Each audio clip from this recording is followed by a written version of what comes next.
Hello बच्चों, let's see out the question first. Find y of n if y equals to x square by x minus one का whole cube plus x plus one. So यहाँ पर हमें simply इसका क्या करना है, find out करना है y ऑफ n. अच्छा, y of n means to say what, that is nth derivative. So इसका सिंपली हमें nth डेरिवेटिव फाइंड करना है. तो चलिए स्टार्ट करते हैं हम सोल्यूशन से. But before of it, let's talk about the key concept which we are going to use here for this question.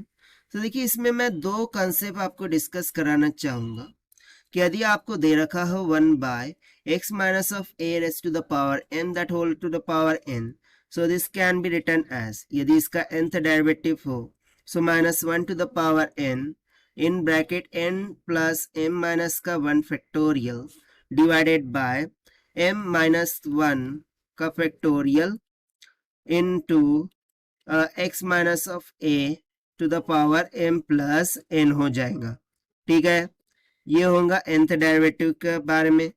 और देखिए यहाँ पर यदि हमें दो फंक्शंस एक साथ दे रखे हो, ठीक है ना, कि भाई f ऑफ x और दूसरा मैं मान लेता हूँ g ऑफ x और इसका whole to the power n हो, सो इसको हम सेपरेट करके f ऑफ x का पावर n प्लस में g of x to the power n इस तरीके से लिख सकते हैं. तो बस इन्हीं कॉन्सेप्ट्स का हमें यहाँ पर यूज करना है. तो चलिए हम स्टार्ट करते हैं सोल्यूशन से. So y will be equals to, क्या दे रखा है, x square by x minus one का whole cube in another bracket x plus one. तो देखिए यही फॉर्म दे रखा है, तो बस हमें ये फॉर्मूला लगाना है और यहाँ पर nth डेरिवेटिव फाइंड आउट कर लेना है. बट उसके पहले ना हम थोड़ा सा सिंप्लीफाई करते हैं गिवन सीरीज को. ठीक है, तो उसके लिए हम लेट कर लेते हैं कि let z is equals to x minus of one है. तो यहाँ से मुझे x का मान क्या मिल जाएगा, z प्लस वन. इसी यदि मैं यहाँ फ्रैक्शन में सब्सटीट्यूट करूँ, so y will be equals to क्या हो जाएगा, z प्लस वन का स्क्वायर डिवाइडेड बाय ना plus one minus one cancel हो जाएगा.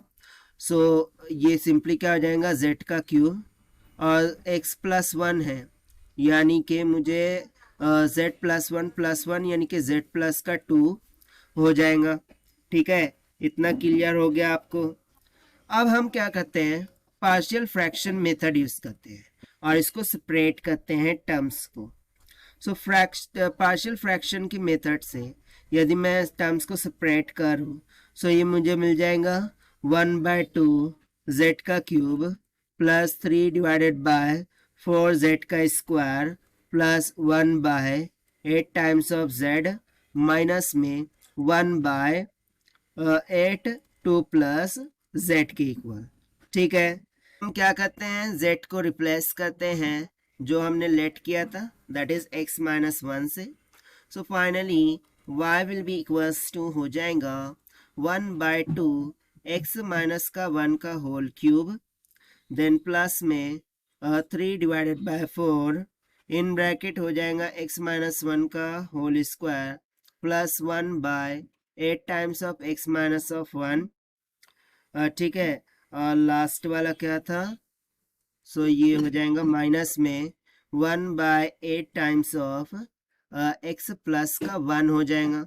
इसे हम मान लेते हैं equation number first. Now the first and second derivative. So यदि मैं इस इक्वेशन को डिफरेंशिएट करूं with respect to x, so differentiating with respect to x, so क्या मिल जाएगा हमें, हम बोल देंगे simply dy by dx this will be equals to. ना ये फर्स्ट टर्म का डिफरेंशिएशन क्या आ जाएगा, माइनस में 3 डिवाइडेड बाय ये हो जाएगा 2 और इसका पावर 1 से इंक्रीज कर जाएगा, डेट इज 4. देन माइनस में ये जो 3/4 है वो एज इट इज रहेगा, बट ये 2 इधर को आ जाएगा. सो 2 2 ज़ा 4 यानी कि ये हो जाएगा 2. ठीक है ना, क्योंकि यहाँ पर न्यूमरेटर में हमें 2 मिलने वाला है. कैसे, सो राइट डाउन करके बता देते हैं आपको. ये हो जाएगा 4 इंटू ये पावर आ गया इधर को 2. ठीक है, सो डिनोमिनेटर में क्या हो गया, x माइनस वन और इसका एक पावर बढ़ जाएगा क्यूब से. ये कैसे कर रहे हैं हम, if you remember, so d by d x of 1/x cube. ये क्या होता है, ये ऊपर जाके x raise to minus of 3, so minus of 3 आगे एक्स का पावर -3 माइनस का 1 होता है, so this is equals to minus of 3 x का पावर -4 हो जाता है ना। तो बस इसी कंसेप्ट का यूज करते हुए हम यहाँ पर डिफ्रेंशिएशन कर रहे हैं। ठीक है, इतना क्लियर हो गया। सो नेक्स्ट टर्म में यदि मैं देखूँ, सो क्या हो जाएगा, माइनस का 1/8 एक्स माइनस ऑफ 1, और इसका पावर कुछ नहीं था, सो 1 से इंक्रीज कर गया, कितना हो गया 2, प्लस में ये हो जाएगा 1/8 टाइम्स ऑफ एक्स प्लस का 1। इसे हम दे देते हैं इक्वेशन नंबर 2। ना अगेन डिफ्रेंशिएट करेंगे इसको with respect due to x. So यहाँ पर हम लिखेंगे कि differentiating with respect to x.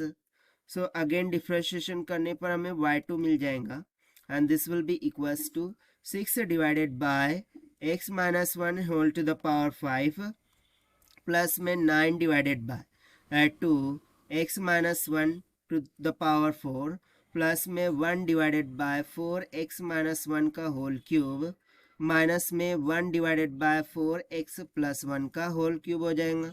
इसे आप दे दीजिए इक्वेशन नंबर 3।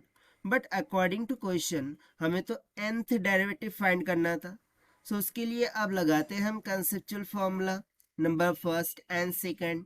सो कंसेप्चुअल फॉर्मूले के अकॉर्डिंग जो y ऑफ n होगा, this will be equals to क्या था, -1 to the power n into n factorial, क्योंकि सभी का पावर क्या चल रहा है, n factorial.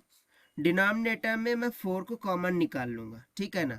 So in bracket अब फर्स्ट टर्म के लिए क्या हो जाएगा, n+1 n+2, ठीक है। यहाँ पर देखिए आप, ये जो फर्स्ट टर्म है इसके लिए n+1 n+2 और डिवाइडेड बाय क्या हो जाएगा, x माइनस का 1 इसका पावर m+n यानी कि n प्लस में 3 हो जाएगा, ठीक है ना। प्लस में बेसिकली ये क्यूब वाला आ गया, ठीक है। ये कौन सा वाला आ गया, हमारा क्यूब वाला। मैं यहाँ पर ये इक्वेशन 1 से चल रहा हूँ। तो यहाँ पर पावर कितना है 3, अब उसके बाद पावर कितना है 2, देखिए। सो इसके लिए क्या हो जाएगा, 3 into n+1 divided by x minus 1 to the power n plus 2 हो जाएगा, ठीक है। देन प्लस में 1/2 इन ब्रैकेट x माइनस 1, इसका पावर कितना है 1। देखिए इक्वेशन 1 से हम कर रहे हैं, हाँ, डू रिमेम्बर दिस, वो सिर्फ मैंने समझाने के लिए किया था। तो यहाँ पर क्या है 1, सो इसका पावर कितना हो जाएगा, सिंपली n प्लस का 1, ठीक है। देन लास्ट माइनस में 1 डिवाइडेड बाय 2, और ये कितना था, तो x+1 to the power n+1 हो जाएगा, ठीक है। और यही हो जाएगा हमारा फाइनल रिक्वायर्ड आंसर, और यही हो जाएगा हमारा final required answer for this question जो कि हमसे पूछा गया था। And this we have found by using the conceptual formula of nth derivative of the function 1/x minus of a raised to power n that whole to the power nk. So this is the required solution. I hope you understood well. Best of luck. Thank you.